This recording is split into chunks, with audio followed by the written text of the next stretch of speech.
Je ne pensais pas reprendre un jour, laisser la brume se dissiper, ouvrir à nouveau les dossiers que j'avais juré de condamner au silence, là où la mémoire se perd dans l'ombre. 22 ans s'étaient écoulés depuis que j'avais refermé cette porte, depuis que j'avais choisi l'oubli, ou du moins ce que je croyais être l'oubli. Mais ce matin-là, une lettre a glissé sous ma porte. Pas de timbre, pas de nom. Juste un papier jauni, plié avec une précision presque solennelle, comme si quelqu'un avait pris le temps de lisser chaque pli.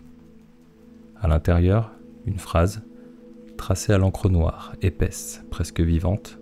« Vous aviez tort, monsieur, elle n'a jamais existé. » Et avec la lettre, une photographie.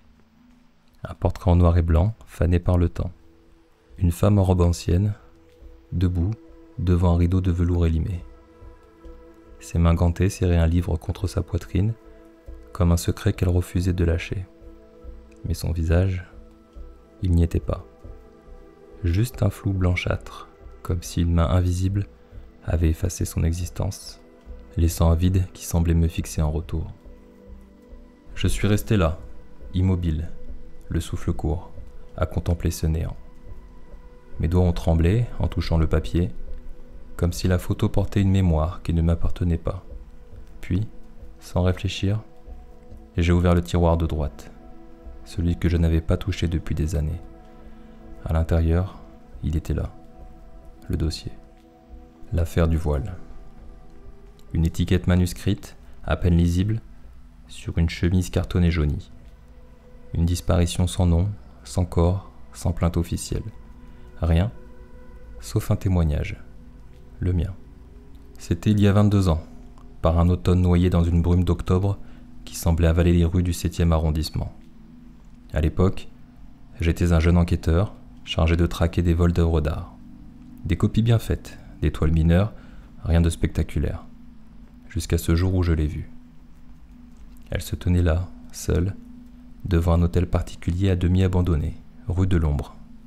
Une robe grise, austère, tombant jusqu'aux chevilles. Des gants noirs, comme pour ne laisser aucune trace. Un livre serré contre sa poitrine, son cuir usé luisant sous la lumière pâle. Elle m'a regardé. Pas un mot, pas un geste, juste ce regard. Une douceur étrange, teintée d'une tristesse si profonde qu'elle semblait appartenir à un autre temps. Puis, elle a disparu derrière la porte de l'hôtel, comme avalée par le brouillard. J'ai frappé. Une fois, 2 fois. Le bois était froid, humide, comme s'il n'avait pas été touché depuis des décennies. Pas de réponse. Le concierge du quartier, un vieil homme aux yeux fatigués, m'a juré que l'hôtel était vide depuis des années. La famille qui vivait là est morte en 1921, a-t-il dit, la voix rauque. Personne n'entre, personne n'en sort. Je n'ai pas insisté, pas ce jour-là. Mais le lendemain, à la même heure, je suis revenu, et elle était là. Toujours la même robe, le même livre, le même regard. Cette fois, elle s'est arrêtée un instant plus longtemps, comme si elle voulait que je la voie. Puis, elle a disparu à nouveau. Nuit après nuit, je suis revenu. Chaque fois, elle était là, à la lisière de la brume, toujours à la même heure, toujours silencieuse. J'ai commencé à douter de mes yeux, de ma mémoire, de ma raison. Personne d'autre ne la voyait, les caméras du quartier ne montraient rien. Les voisins haussaient les épaules, pas un nom, pas une trace. Juste moi, et ce regard qui s'accrochait à mon âme comme un voile d'ombre. Puis, un jour, elle n'est plus venue. L'hôtel a été muré peu après, ses fenêtres scellées par des planches. J'ai rangé le dossier dans le tiroir, me convainquant que j'avais inventé cette femme, que j'avais voulu, peut-être, croire en quelque chose de plus doux, de plus ancien que le monde réel. J'ai choisi l'oubli. Mais cette lettre, cette photo, ce matin-là, ils ont tout changé. Je suis retourné à l'hôtel particulier. La rue de l'Ombre était toujours là, figée dans le temps, les pavés luisants sous une pluie fine. Les ronces avaient envahi le portail rouillé, comme si la nature elle-même voulait garder le secret. Pourtant, quand j'ai poussé le portail, il s'est ouvert sans résistance, avec un grincement qui semblait m'appeler, comme un écho d'un souvenir interdit. À l'intérieur, l'air était lourd, saturé d'une odeur de poussière humide et de bois pourri. Chaque pas faisait craquer le plancher, comme si la maison murmurait sous mon poids. Les murs, tapissés de papier jauni, semblaient vibrer d'une mémoire ancienne. Je savais où aller. Je ne sais pas comment, mais je le savais. Au fond d'un couloir étroit, une porte. Je l'ai reconnue, bien que je n'y sois jamais entré. Le bois était marqué de griffures, comme si quelqu'un avait tenté de l'ouvrir ou de s'en échapper. La poignée était froide, presque brûlante de froid. La pièce était un salon ovale, figé dans le temps. Des murs tendus de soie fanée, un tapis oriental rongé par les mites, une chemise éteinte où la cendre semblait encore tiède. Sur une table en acajou, un carnet. Je l'ai pris, les mains tremblantes.